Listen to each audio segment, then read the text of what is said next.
Son las... ¿qué hora es? Las 9:35. Supone que yo debería saberlo, pero uno está pendiente de tantas cosas. Estábamos aquí súper entretenidos conversando con nuestro siguiente invitado, a quien saludamos, que es invitado entre comillas, porque ustedes lo pueden escuchar prácticamente todos los viernes a las 12 del día en el programa de nuestra Facultad de Ciencias, Conciencias y Educación.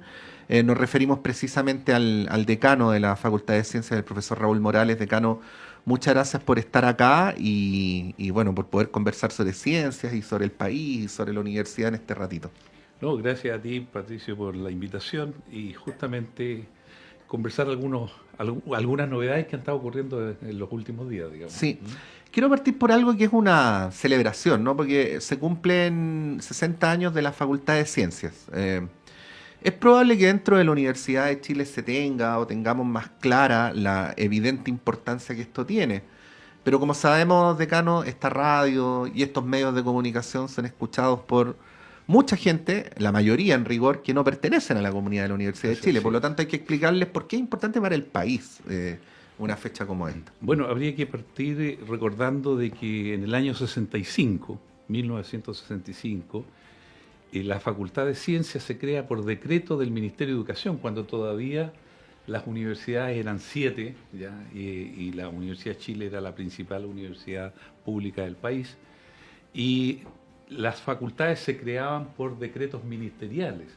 Y en ese contexto, entonces, la Facultad de Ciencia pasa a ser la 13ª facultad de la Universidad de Chile Mm. y se hace algo inédito en el país, crear no una facultad con fines profesionales, en lo que se entiende profesión como el acto de generar profesiones que tienen un desarrollo liberal, ¿no es cierto? Medicina, derecho, arquitectura, etcétera, Mm.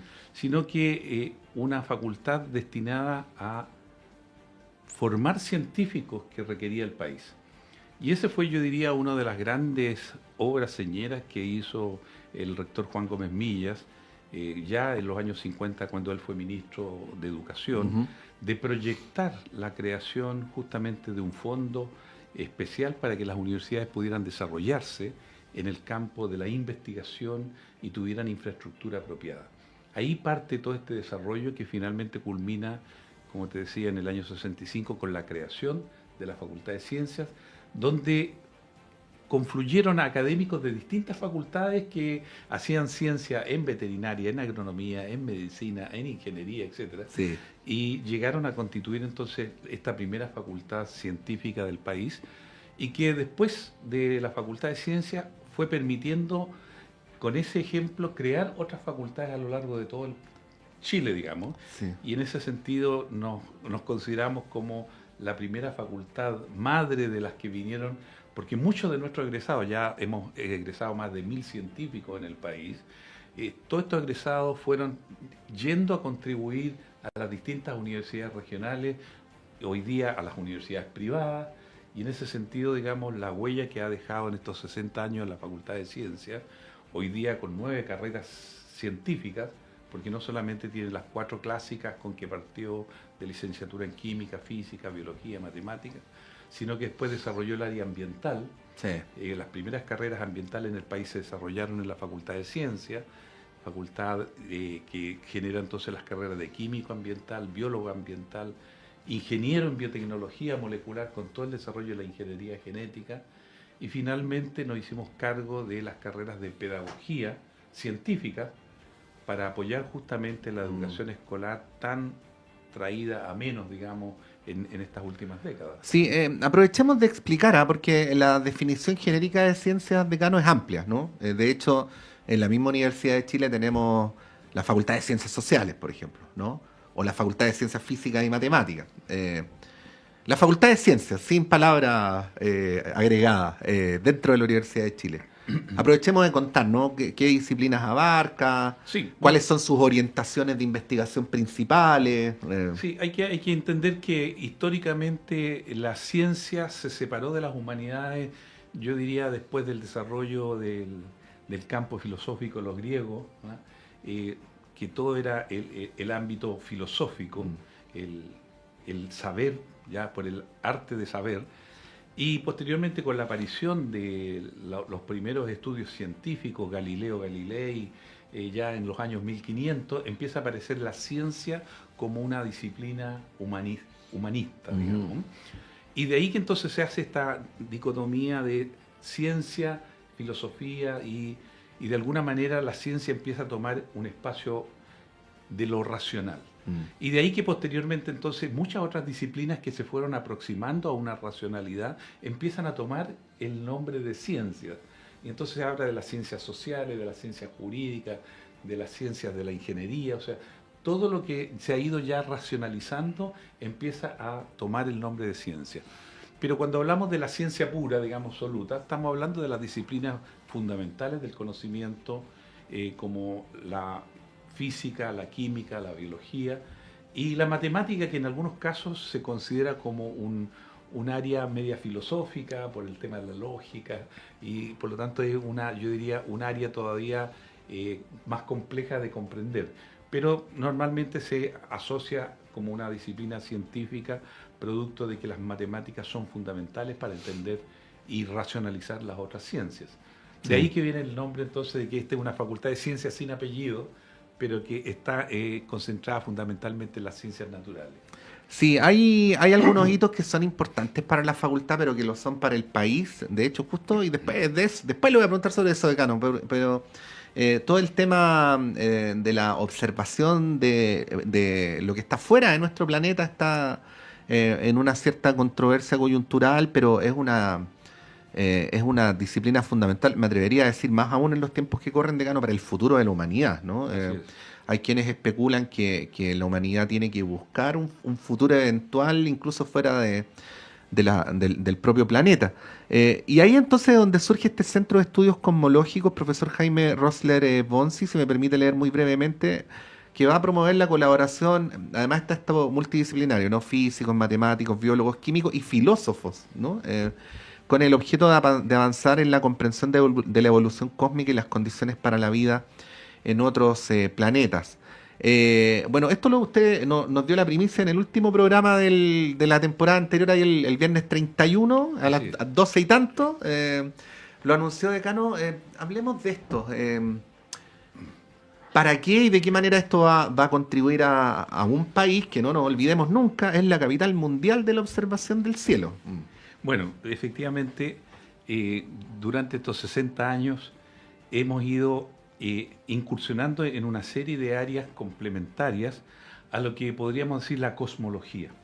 Porque cuando hablamos de cosmología estamos hablando del estudio del cosmos. Y el cosmos es todo el universo, ¿ya?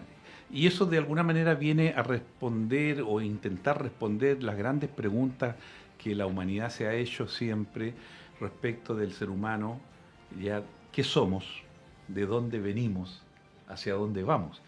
Y eso ya desde la época de los griegos, la cosmología tuvo un desarrollo a través de lo que llamamos la cosmovisión, ¿vale? Es decir, cómo interpretamos la creación del universo, cómo las religiones empiezan a tomar fuerza en dar una descripción e intentar de alguna manera dar una satisfacción a verdades que se plantearon de una manera, yo diría, más bien perspectiva religiosa, pero esa cosmovisión ha venido persiguiendo el espíritu del hombre por siglos, hasta que ya aparece la formación científica con los estudios ya que se empiezan a dar fundamentalmente en el Renacimiento y posterior a él, en la época de las luces, digamos, ¿no es cierto?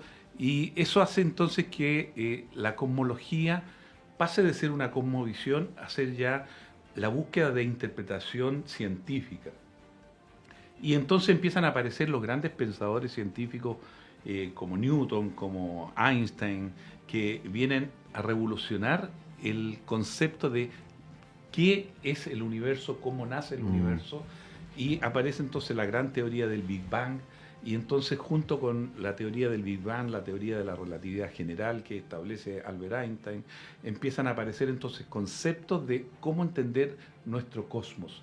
Y de ahí que entonces la cosmología empieza a tomar mucha fuerza, siendo hoy día probablemente, yo diría, la disciplina de la moda a nivel mundial, ¿ya? En donde la cantidad de recursos económicos que se han invertido en tener centros de observación, como los que hay en Chile, observatorios, ¿no es cierto?, para ver las estrellas, para ver las galaxias, etcétera, y lo mismo en distintos otros ámbitos. En el hemisferio norte hay también una gran variedad de centros dedicados a la observación del cielo. Después toda la implementación tecnológica satelital, donde están ahora los observatorios, los telescopios satelitales que tienen una capacidad también enorme de sacar información, ha llevado a que entonces la cosmología cada vez empiece a tener mayor cantidad de datos duros y se ha ido transformando entonces en una ciencia que yo diría fundamental para el conocimiento humano. Y eso hace entonces de que la cosmología vaya capturando espacios, y obviamente la Facultad de Ciencia, como una facultad dedicada al conocimiento, a la naturaleza, ¿no es cierto?, empieza a surgir gradualmente en los últimos 30 años con estudios de diferentes investigadores, y hoy día más de 20 doctores nuestros están dedicados a distintos aspectos de la cosmología que podemos llamar filosófica, la cosmología física, la cosmología de la evolución, ¿ya? Y cómo esta evolución también ha llegado a tener este ser humano que es capaz de preguntarse, bueno, si yo estoy hecho de materia, ¿cómo es que yo puedo darme cuenta que existe un universo? Y entonces empieza a decirse, bueno, este universo está hecho para que nosotros lo entendamos, y empiezan a aparecer entonces todas estas grandes interrogantes que están canalizando esta necesidad de tenerlo como disciplina fundamental en un espacio que es la Facultad de Ciencias.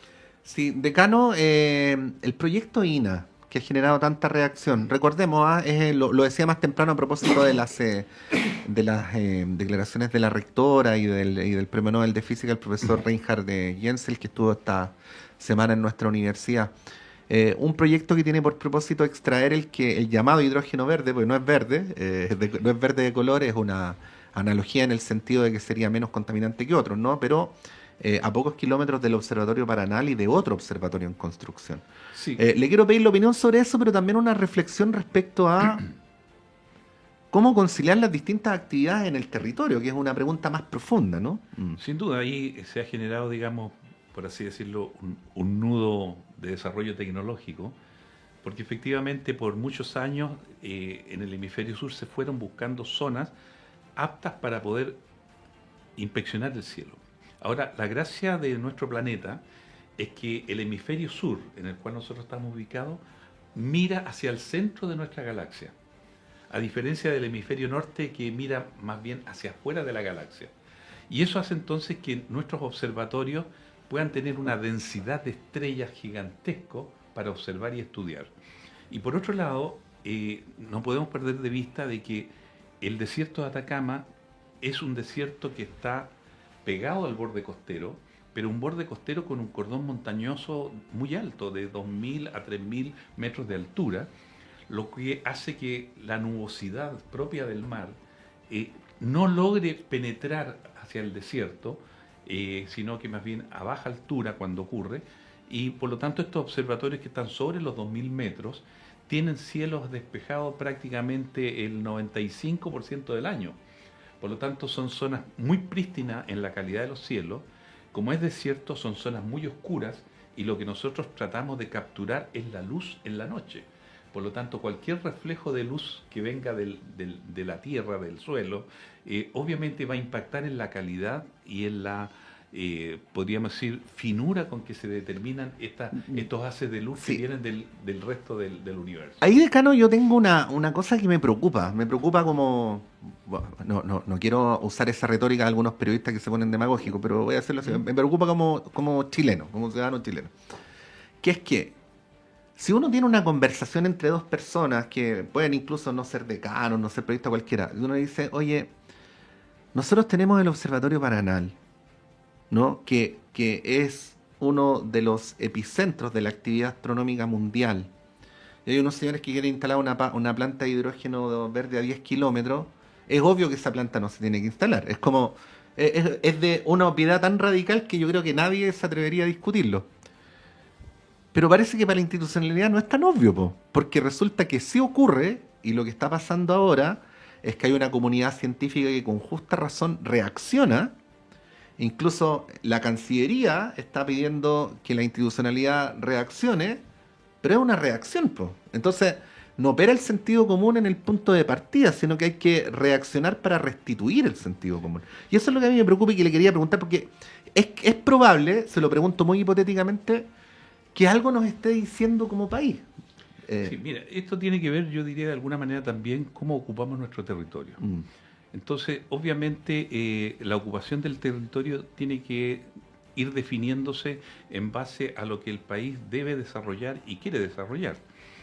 Efectivamente, ha tomado décadas los estudios de instalación de estos observatorios, porque no es lo mismo en Australia, que está en el hemisferio sur, que instalarlos en Chile, porque las características geográficas, topológicas, hacen que de Chile sea, por naturaleza, el país más privilegiado para la observación de los cielos, ya, como te decía, particularmente mirando esta gran cantidad de estrellas que conforman nuestra galaxia, la Vía Láctea. ujú. Y por lo tanto somos afortunados, diría yo, de tener esta territorialidad que nos permite esta instalación de los mejores observatorios del mundo. Sí. Entre Antofagasta y la cuarta región, digamos, segunda, tercera y cuarta región, son los cielos más prístinos, ¿ya? Y por lo tanto, entonces, es natural que allí se quiera a nivel mundial seleccionar esos territorios para observar el universo Ujú. con preguntas fundamentales que le interesa a toda la humanidad. Ahora, por otro lado, es la zona minera o es la zona de mayor producción de energía solar que Sí. puede tener nuestro territorio. Y obviamente son, yo diría, ambas actividades que confluyen en un territorio que les es común para los fines de ambas actividades, una actividad científica y una actividad industrial. Sin duda que desde el 2010, cuando se empieza a plantear en el país la importancia de ir cambiando nuestra matriz energética a una matriz menos contaminante y contribuir al planeta en bajar la cantidad, ¿no es cierto?, de CO2, Ujú. que es el gas de calentamiento global, el generar hidrógeno verde, como tú bien decías, es sacar del agua el hidrógeno con electricidad, pero con electricidad solar. Mm.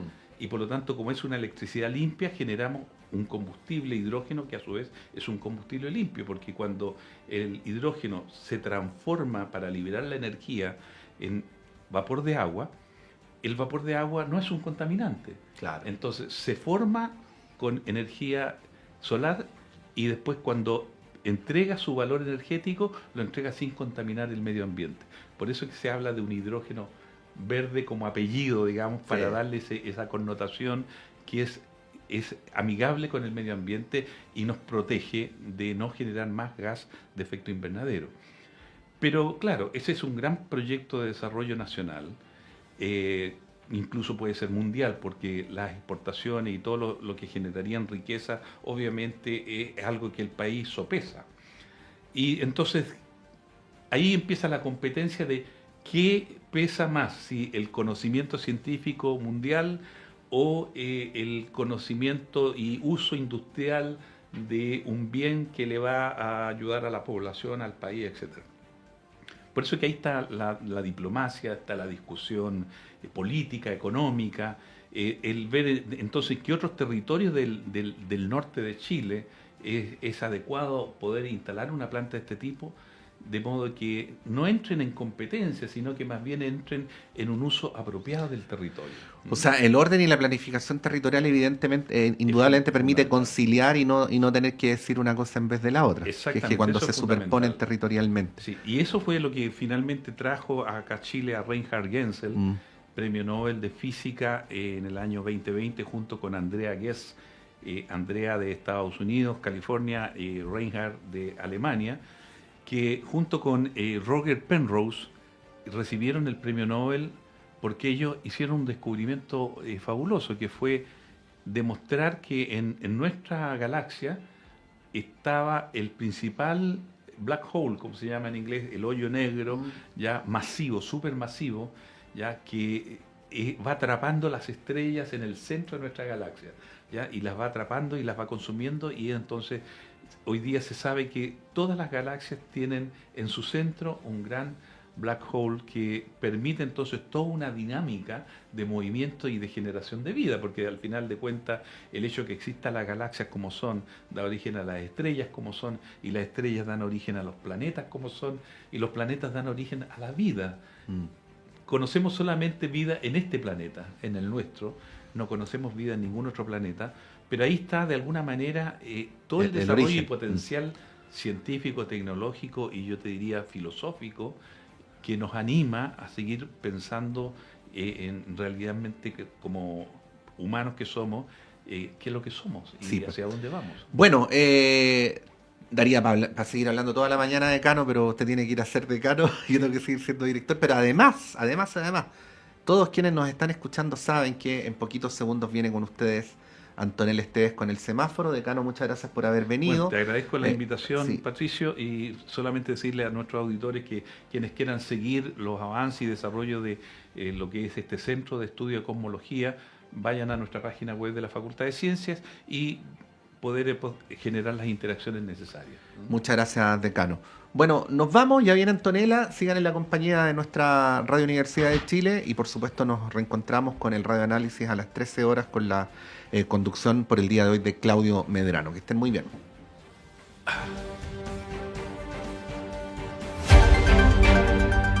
El Departamento de Prensa de Radio Universidad de Chile presentó primera edición de Radioanálisis, lo más relevante de cada jornada informativa.